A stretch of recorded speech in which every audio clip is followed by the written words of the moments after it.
Hello guys, ప్రపంచ జనాభాలో మొదటి ప్లేస్ చైనాది, ఇంకా రెండవ ప్లేస్ ఇండియాది. ఇది అందరికీ తెలిసిన విషయం. ఇంకా చెప్పాలి అంటే ఈ రెండు దేశాలు జనాభా విషయంలో ఒకరితో ఒకరు పోటీ పడుతున్నాయని కూడా చెప్పవచ్చు. కానీ ఇలా ఎందుకుందో మీరు ఎప్పుడైనా ఆలోచించారా? Guys, welcome to our channel RS creations. ఈరోజు మనం తెలుసుకోబోతున్న టాపిక్ భారత్ ఇంకా చైనాలో ఇంత జనాభా ఎందుకు ఉంది. ఈనాటి చైనా జనాభా 144 కోట్లు, ఇంకా భారతదేశపు జనాభా 138 కోట్లు. ఇది 780 కోట్ల ప్రపంచ జనాభాతో పోలిస్తే 36%.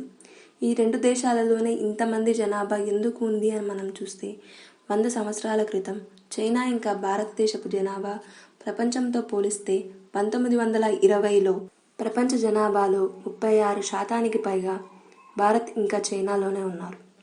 అది దాదాపు ఇప్పటి శాతానికి సమానమే.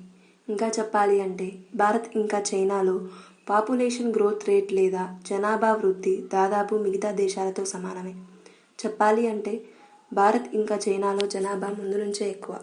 ఇలా ఎందుకు అని మనం చూస్తే ఈ రెండు దేశాలు ప్రపంచంలోని వ్యవసాయ భూమిలో 25% పైగా ఇక్కడే ఉంది. దానివల్ల మిగతా దేశాలతో పోలిస్తే ఇక్కడ ఆహార కొరత చాలా తక్కువ.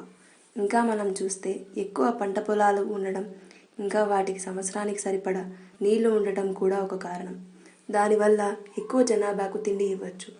ఇంకా ఆసియా కొన్ని వేల సంవత్సరాలుగా ప్రపంచంలో కల్లా అత్యంత జనసాంద్రత లేదా పాపులేషన్ డెన్సిటీ ప్రాంతంగా ఉంది.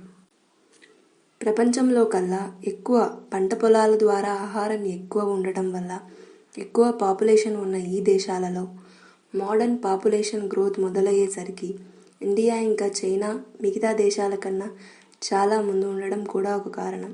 సో ఫ్రెండ్స్, ఇదండి ఇవాల్టి వీడియో. మా ఛానల్ని సబ్స్క్రైబ్ చేయండి. ఇంకా మా అప్డేట్స్ కోసం బెల్ ఐకాన్ని క్లిక్ చేయండి.